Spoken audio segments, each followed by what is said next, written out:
Discussion होती रहती थी कि पापा आप जिस लड़के को चुनोगे मैं शादी उनसे ही करूंगी, और मुझे पूरा विश्वास था कि पापा मेरे लिए एक अच्छा लाइफ पार्टनर चुनेंगे। लेकिन पापा ने डिस्कस किया कि लड़का है और मार्केटिंग में है। पहले तो मैं अपसेट हो गई, फिर मेरा लड़ाई स्टार्ट हुआ बाबा से। क्या बात कर रहे हो पापा, आप मेरे लिए मार्केटिंग का लड़का देखे हो? आप तो जानते हो, आप इतना सारा कंपनी के बारे में आप जानते हो, मैंने भी बहुत सारी कंपनियों के बारे में सुना है, ऐसा वैसा दिस दैट, बहुत सारी बातें होने लगी। लेकिन जब मैं सर से मिली तो आपको पता ही है सर का ऑरा ही कुछ अलग है। सबसे पहले तो मुझे सर पसंद आए, उसके बाद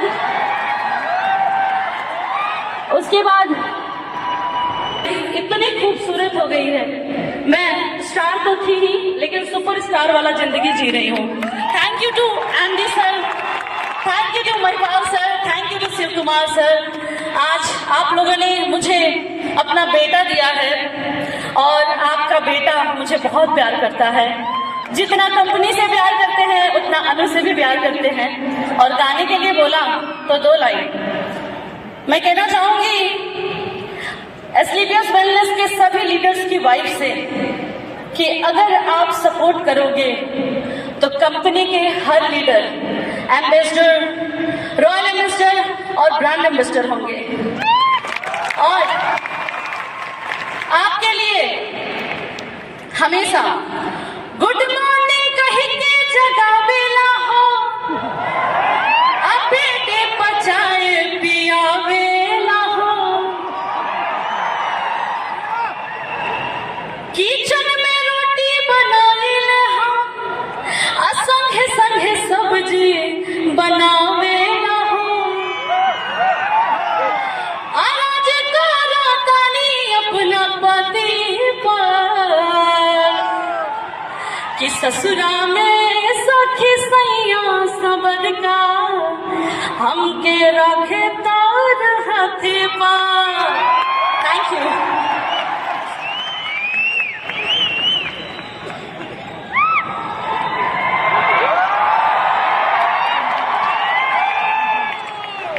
ये तो हो गया कि एस्क्लेपियस से जितने लोग प्यार करते हैं उनके बारे में, लेकिन जो एस्क्लेपियस को छोड़ के गए हैं ना उनके लिए सिर्फ 2 लाइनें। तुम मेरे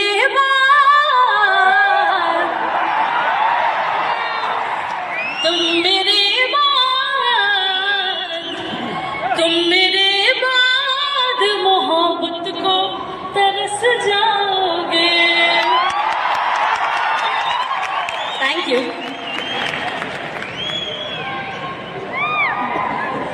But that was really beautiful. एक बार जोरदार ताली आ जाए तो मिसेस अनु दुबे।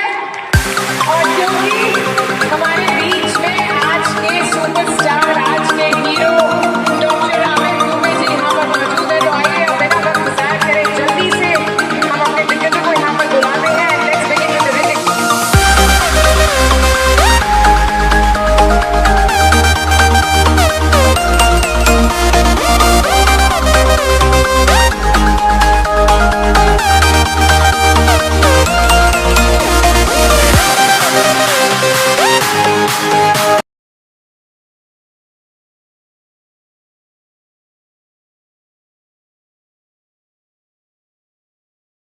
अनु मैम की शादी में कितने लोग मौजूद थे और कितने लोग मौजूद नहीं थे?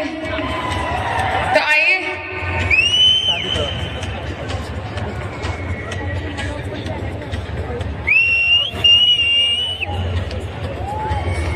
हाँ जी, मैम ने कहा भाई जब मेरी शादी पक्की हुई तो मैं थोड़ी सी कश्मोकश में थी क्योंकि मैं एक मार्केटिंग वाले से शादी कर रही थी।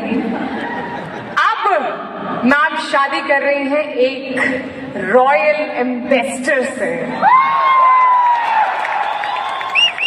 यहाँ रॉयल एम्बेसडर है और यहाँ उनकी पूरी रॉयल्टी मौजूद है।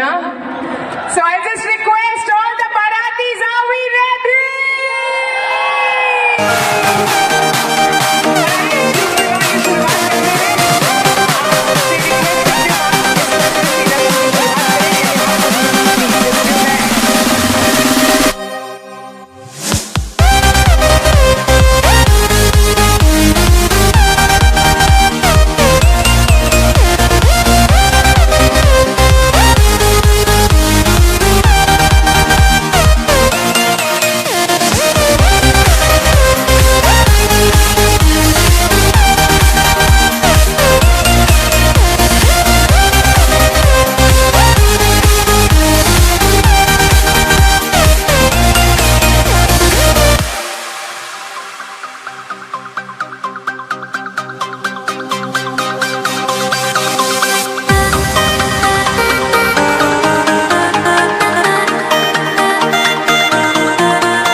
और एमडी सर को तो मैं अपना गार्जियन मानती हूँ, बहुत प्यार करते हैं हम लोग को बच्चों जैसा, हमेशा कुछ ना कुछ बताते रहते हैं क्या करना चाहिए।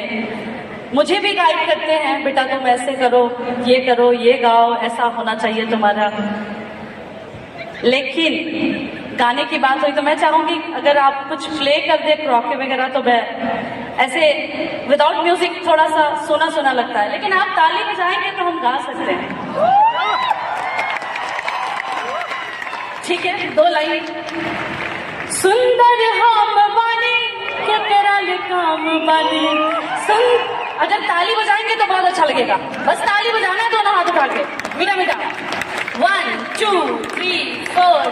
सुंदर हम बानी केकरा काम बानी, सुंदर हम बानी केकरा काम बानी, पूरा पटीदारी में नंबर 1 बानी, पूरा पटीदारी में नंबर 1 बानी। ससुर में मिलल मो घरवा 2 ताला, अरे घरवा 2 ताला, केहू के रोब ना सहाला, बलम AWPL में कमाला, हमार के चली उल्टी पाला, बलम हमर AWPL में कमाला। Thank you.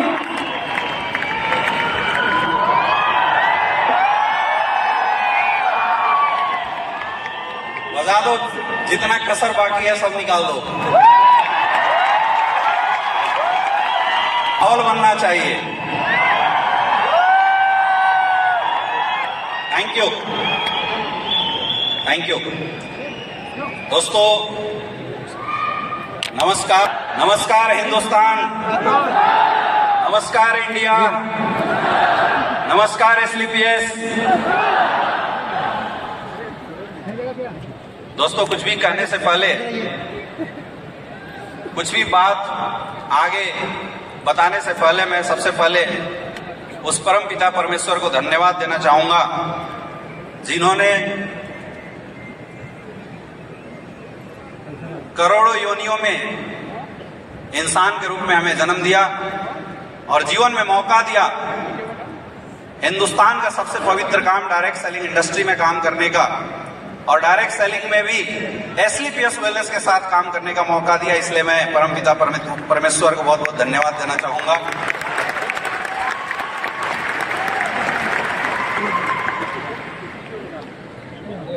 मैं अपने माता पिता को बहुत बहुत धन्यवाद देना चाहूंगा जिन्होंने गरीब परिस्थितियां होने के बावजूद भी कभी भी मोरल डाउन नहीं किया और जीवन में हमेशा एक ही चीज बताया कि बेटा जहां भी रहना, या तो ओनली 1 रहना या तो नंबर 1 रहना। और मुझे लगता है शायद वो सीख आज यहां तक लेके आई है। मैं उनको बहुत बहुत धन्यवाद देना चाहूंगा। ये जो सफर आप देख रहे हैं मेरे दोस्त, ये अमित दुबे जो कभी उस भीड़ का कोने का एक हिस्सा हुआ करता था, आज अगर वहां से रॉयल एम्बेसडर तक का अगर सफर पूरा हुआ है, तो इसमें सबसे बड़ा रोल अगर किसी इंसान का है तो उस इंसान का है जिन्होंने ऐसा प्लेटफॉर्म बनाया, जिन्होंने एक ऐसी शानदार प्लेटफॉर्म बनाई जिसने एक साधारण किसान के लड़के को जीरो से उठ के करोड़ों के सफर तक लाके पहुंचा दिया। मैं सबसे ज्यादा धन्यवाद देना चाहूंगा हम सबके महागुरु SLPS वेलनेस के रचयिता, हमारे मार्गदर्शक, हमारे मेंटर्स गुरुदेव संजीव सर का, जिनके मार्गदर्शन की बदौलत कभी गुमराह था मैं, और आज उस गुमनामी से निकल के एक रॉयल एम्बेसडर तक इस सफर को अगर प्राप्त किया मेरे दोस्त, मैं बोलता हूं इसमें हमारा 1% भी कोई रोल नहीं है। मैं तो मात्र करता हूं। आपने गुरुजी नहीं बताया होता, आपने अगर शायद मार्गदर्शक नहीं दिया होता तो शायद इस मुकाम पे नहीं पहुंचे। बहुत बहुत धन्यवाद गुरुदेव, मैं कोटि कोटि प्रणाम करता हूं आपको। मैं धन्यवाद देना चाहूंगा हमारे महागुरु महिपाल सर का, जिनके पल पल के मेंटरशिप, मतलब मैंने जीवन में ऐसा इंसान कभी नहीं देखा आप जीवन में कितना भी फ्रस्ट्रेशन में रहो, कितने भी आपके लाइफ में बिगड़ कंडीशन सिचुएशन आ जाए, अगर गुरुजी ना मिले इनकी फोटो देख लेना, हमेशा मुस्कुराते हुए नजर आती है। आया ना? मैं हमेशा बोलता हूं कि शायद बिरले लोग ऐसे होते हैं, मुझे तो आज तक ऐसे नहीं मिले, जिनके सामने जाने से इंसान का फ्रस्ट्रेशन खत्म हो जाता है। जब हम लोग, याद है कि जब छोटे लेवल पे थे तो कभी परेशान होते थे, तो एक दो बार मैं गलती से गुरुजी के पास पहुंच गया और मैं माइंड में लेके गया इतनी बड़ी समस्या, और वहां पास जाते जाते समस्या कब छोटी हो गई, मुंह से आवाज ही नहीं निकला कि कोई समस्या था। तो गुरुजी का पल पल हाथ रहा है, गार्जियन के जैसा। गुरुदेव बहुत बहुत धन्यवाद, क्योंकि आपने जब भी हम गिरे आपने उठाने की कोशिश करी और सफल मार्ग दिशा निर्देश दिया, जिसकी वजह से आज हजारों लोगों की जिंदगी बदल रही है, लाखों लोग जिंदगी बदलने की राह पे आगे बढ़ रहे हैं। बहुत बहुत धन्यवाद गुरुदेव। और सबसे ज्यादा धन्यवाद उस इंसान का, शायद अगर वो इंसान इस इंडस्ट्री में मुझे ना मिले होते तो मैं बीच में ही इस इंडस्ट्री को छोड़ के कहीं जाने वाला था। जिन्होंने न सिर्फ एक मेंटर के जैसा बल्कि एक बड़े भाई जैसा पल पल गाइड किया, जहां जरूरत पड़ी एडवाइस हमें किया। और मैं तो एक चीज शुरू से जानता हूं और मेरे अंदर ये शुरू से ही कॉन्फिडेंस है कि अगर गुरुदेव शिव कुमार सर का हाथ हमारे साथ है तो दुनिया की कोई ताकत हरा नहीं सकता हमें।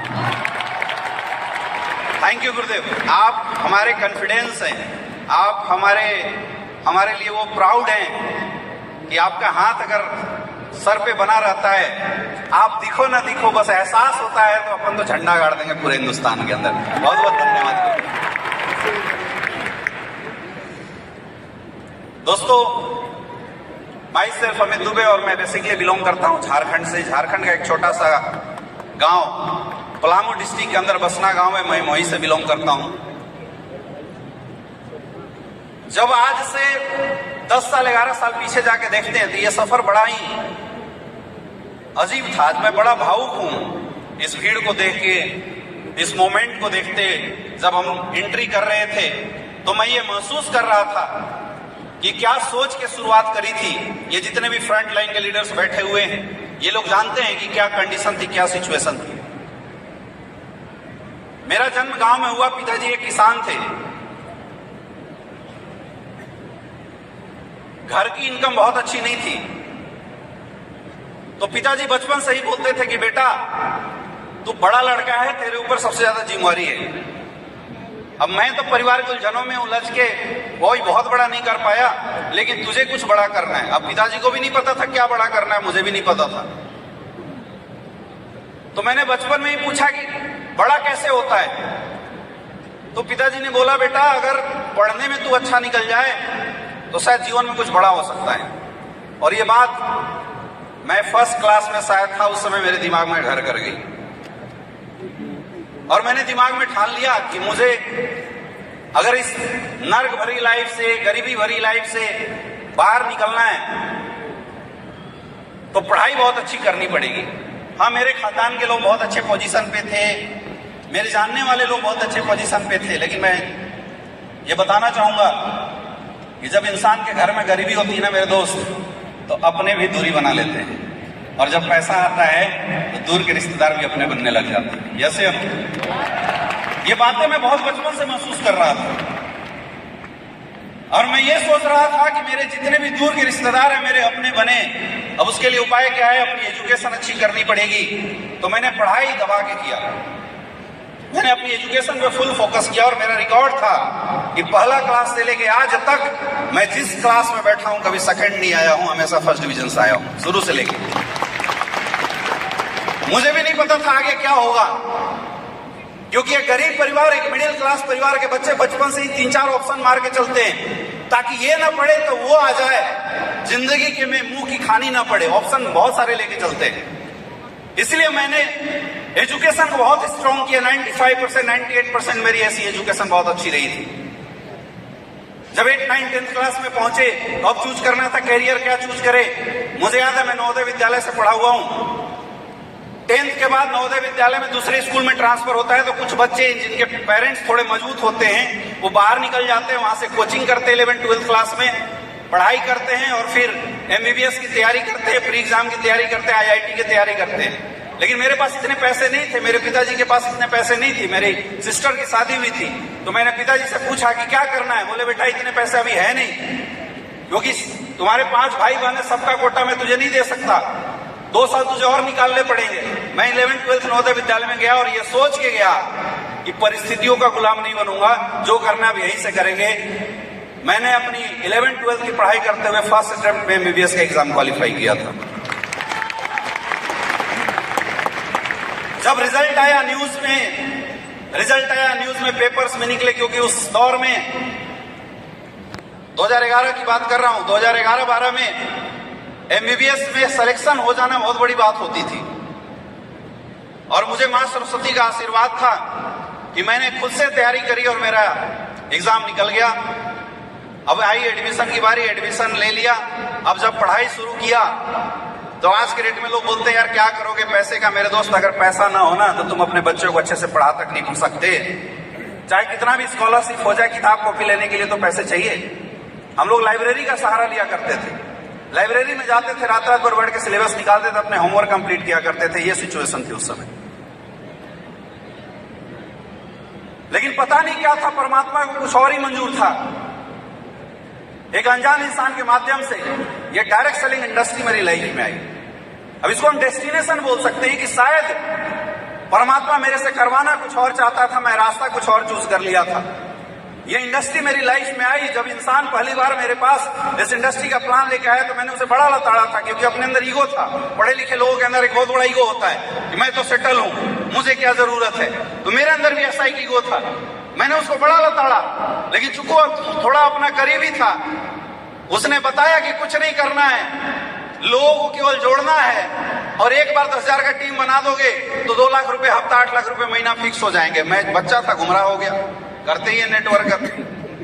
मुझे लगा यार बात तो सही है, 5 साल में MBBS करेंगे, तब तक लपेट चपेट के वो बताते हैं ना, 1 साल में 10, 10 के 100, फिर 1,000, फिर 10,000। तो 4 साल में मैंने भी कैलकुलेशन लगाया कि 5 साल में इधर MBBS निकलेगा, इधर 10,000 का टीम बनाएंगे, 2 लाख रुपए हफ्ता, 8 लाख रुपए महीना आएगा, मस्त हॉस्पिटल खोलेंगे, अपनी जिंदगी सेट। ये सोच के इस इंडस्ट्री के अंदर आ गया। लेकिन जब मैंने काम करना शुरू किया, लोग हमारे साथ आने शुरू हुए। बहुत सारे लोगों ने बिलीव में लेना शुरू किया, विश्वास करते थे और आने शुरू हुए, टीम बननी शुरू हुई। लेकिन बिना सीखा इंसान कहां तक काम कर सकता है।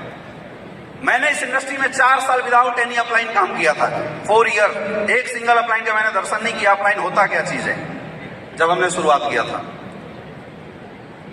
बिना एजुकेशन, रिकॉर्डिंग लगा लगा के वहां से सुन सुन के हम लोग काम किया करते थे। टीम बनाते थे, टीम खत्म हो जाती थी, टीम बनाते थे, टीम खत्म हो जाती थी। कोई नॉलेज नहीं था। कुछ लोग ऐसे आए जो ला के बोलते थे सर वाकई इस इंडस्ट्री में कैरियर है क्या।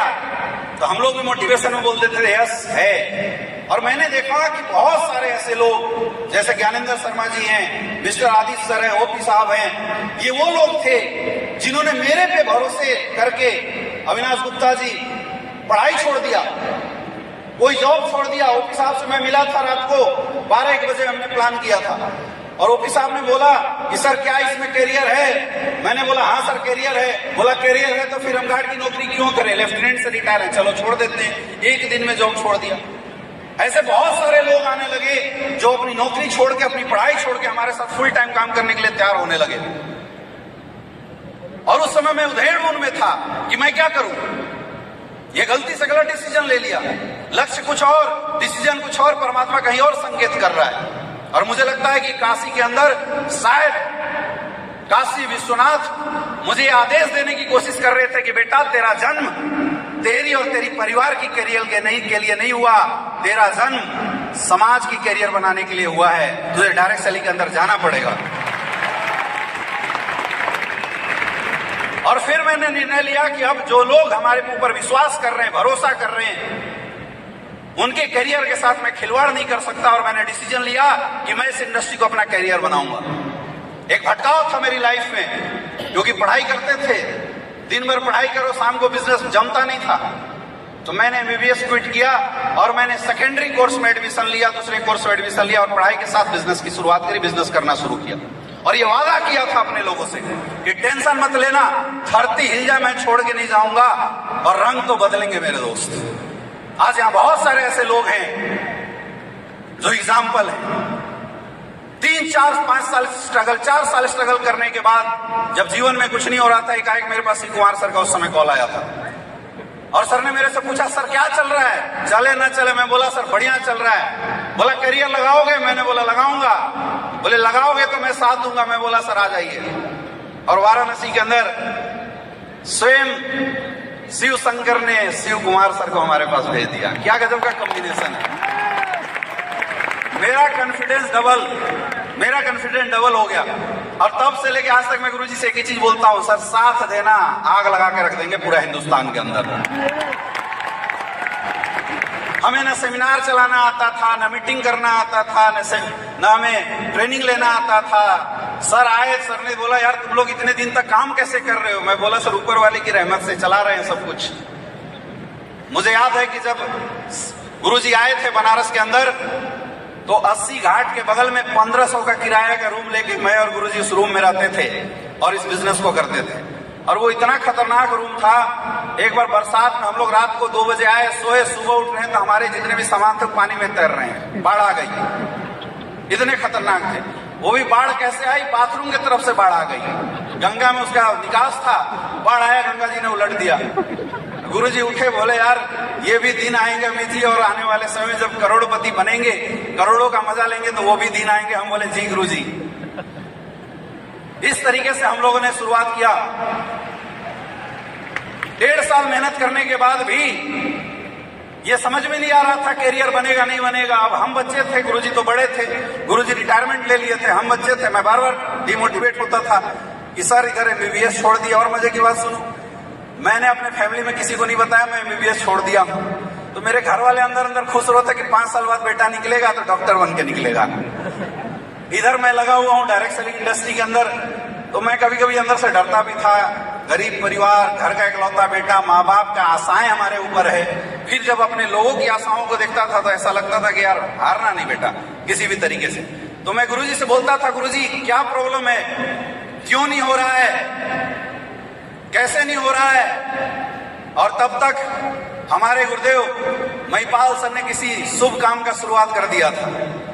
अब जनरली ऐसा होता है कि जब राक्षस अंदर बैठा हो ना तो कोई अप्लायंस सही समझाने की कोशिश करे तो दिमाग उल्टा चलता है। गुरुजी हमें फोन करते तो मैं शिव कुमार सर को बता देता, गुरुजी महिपाल सर का कॉल आया है।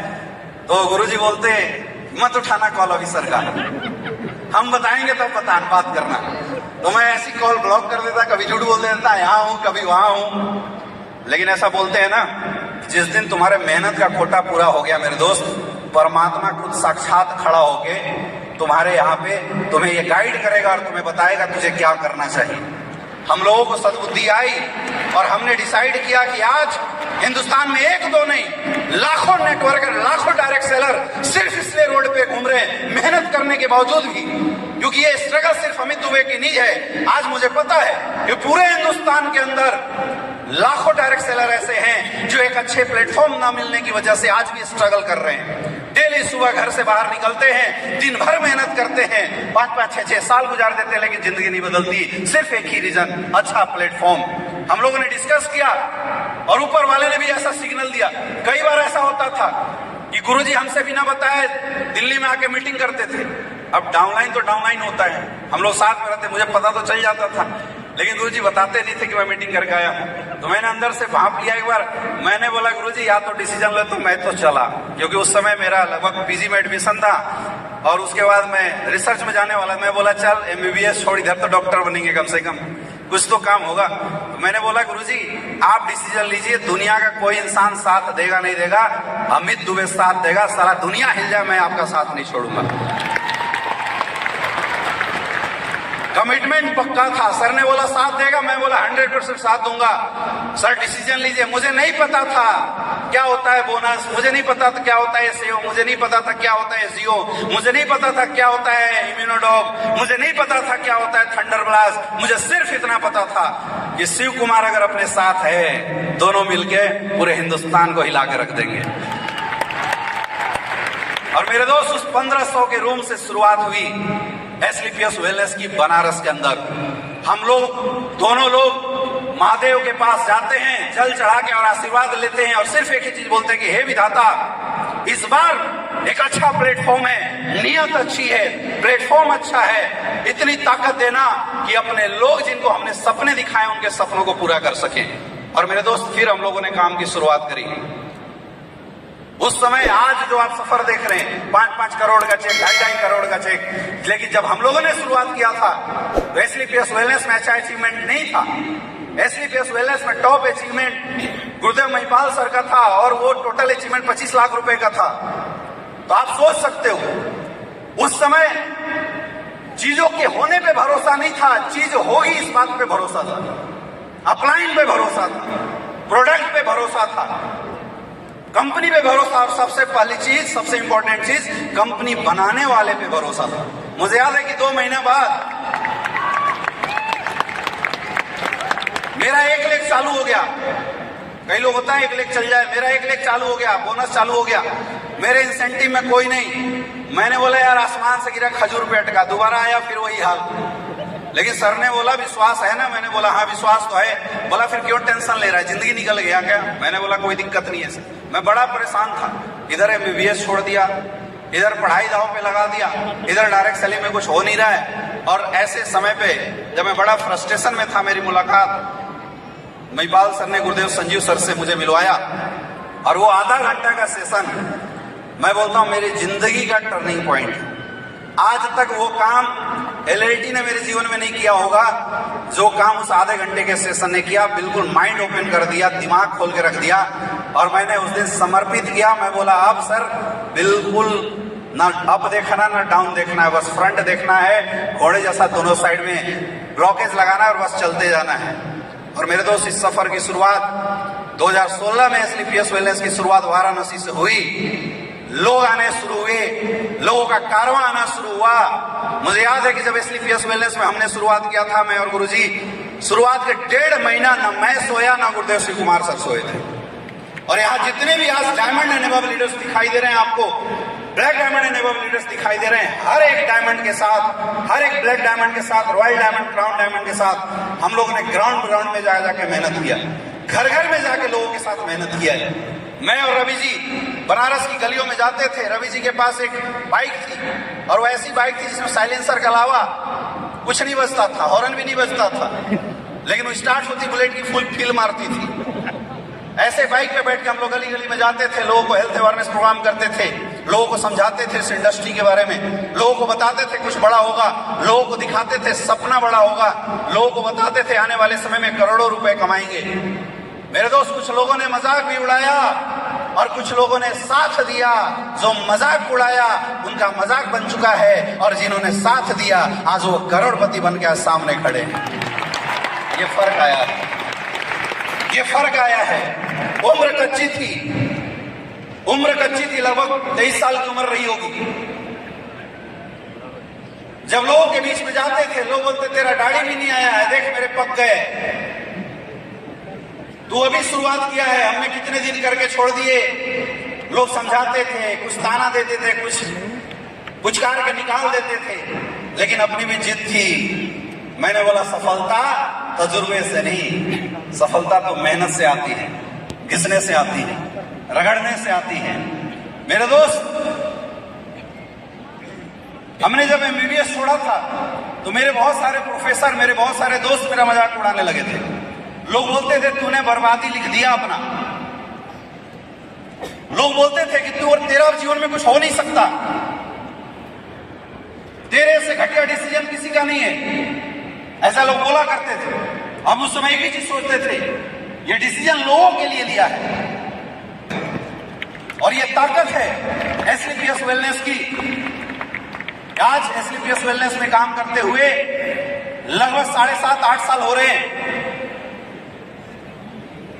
कमाल की बात सुनो, हमने एसलीपीएस वेलनेस में शुरुआत भी 1 मई को किया था और ये शोध लगभग 10 दिन बाद हो रहा है। एग्जैक्ट 8 साल 9 दिन हो रहे हैं एसलीपीएस वेलनेस में हमें काम करते हुए। एग्जैक्ट नवंबर, यही मई का महीना था जब हम लोग शुरुआत किए थे। वो आज भी याद है जब गुरुजी आए थे बनारस के अंदर बिजनेस प्लान लेके, तो हमारे साथ पुराने कुछ फाइटर्स थे। कोई इधर रो रहा है, कोई इधर गा रहा है। आदित्य सर तो गाड़ी उठाया घर भाग गया। कोई चिल्ला रहा है, कोई साथ देने की बात कर रहा है, कोई बोल रहा है पता नहीं करियर बनेगा नहीं बनेगा।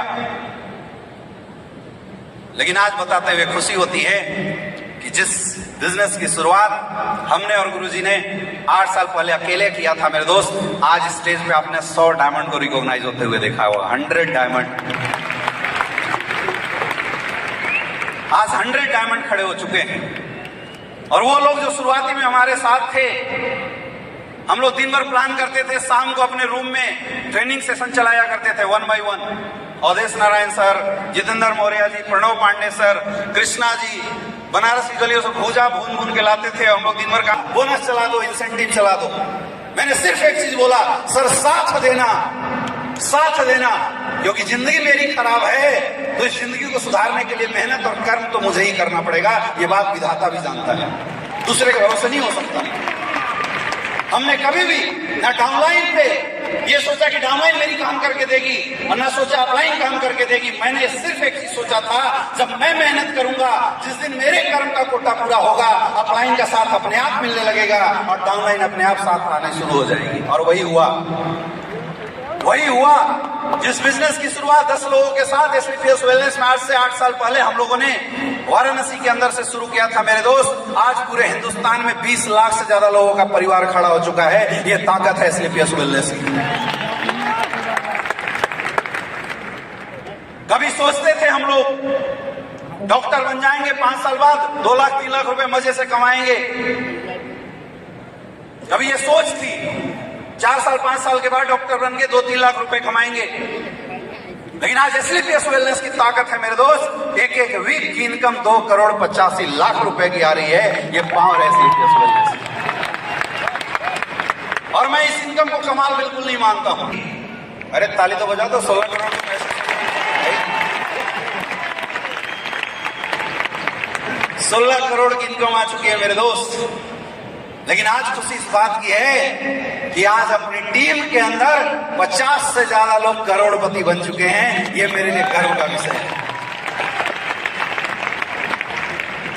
बिजनेस करने में बड़ा मजा आता है मुझे, और सिर्फ इसलिए आता है, सिर्फ इसलिए आता है क्योंकि मुझे ऐसा लगता है कि अगर मेरे 10 दिन घर से बाहर रहने से, 5 दिन घर से बाहर रहने से अगर किसी एक इंसान के भी जीवन में बदलाव आ जाए, तो मेरे जीवन के बदलाव का ठेका ऊपर वाला ले रखा है, वो जरूर कर देगा।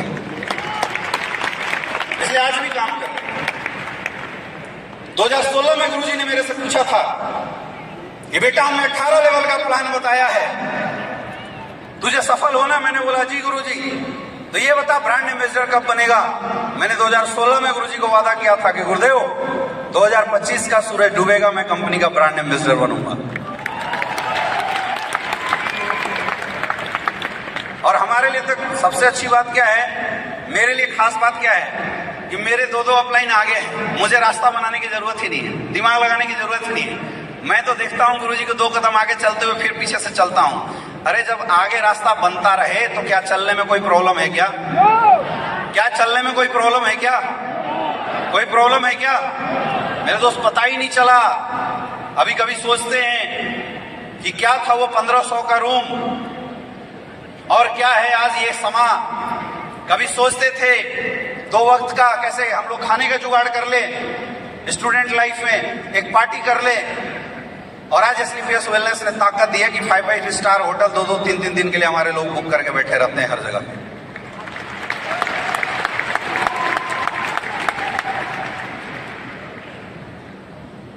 ये सब कुछ हो पाया है मेरे दोस्त। मैं बोलता हूं मैंने कुछ नहीं किया। मैं कभी सोचता हूं क्या क्या हम लोगों ने कमाल कर दिया। मुझे एक चीज महसूस होता है, यार हमने कुछ भी नहीं किया। आपने कहानी सुना होगा, मिस्टर अवधेश नारायण सर जैसे लीडर, मिस्टर विकास जी जैसे लीडर, मिस्टर आदित्य सर जैसे लीडर, मिस्टर ज्ञानेंद्र शर्मा जी जैसे लीडर, मिस्टर जितेंद्र मौर्य जी जैसे लीडर, मिस्टर विनोद सोनी जी जैसे leader, mister Om Prakash Narayan sir जैसे लीडर, अंकुर गुप्ता जी जैसे लीडर आज हमारे साथ हैं, मिस्टर अविनाश गुप्ता जी जैसे लीडर आज हमारे साथ हैं, कृष्णा जी जैसे लीडर हमारे साथ हैं, जो एक इशारों पे इंदिरा गांधी स्टेडियम नहीं, जवाहरलाल नेहरू स्टेडियम भरने के लिए भी तैयार रहते हैं। अपने को डर नहीं। मैं इस चीज का प्राउड फील करता हूं कि परमात्मा ने मुझे हिंदुस्तान के सबसे प्यारी टीम आप लोगों के लिए इस धरती पे जन्म दिया है। जान लगा दूंगा, आप कमी मत छोड़ना। इतना शानदार प्लेटफॉर्म, शानदार एजुकेशन और शानदार रास्ता बना के देंगे। इस हॉल में बैठा एक इंसान करोड़पति बन सकता है अगर उसने विश्वास किया। आपको विश्वास करना पड़ेगा। मैंने किया था, सफलता है, आपको भी करना पड़ेगा। कर सकते हैं? कर सकते हो? कर सकते हो? कर सकते हो? डायमंड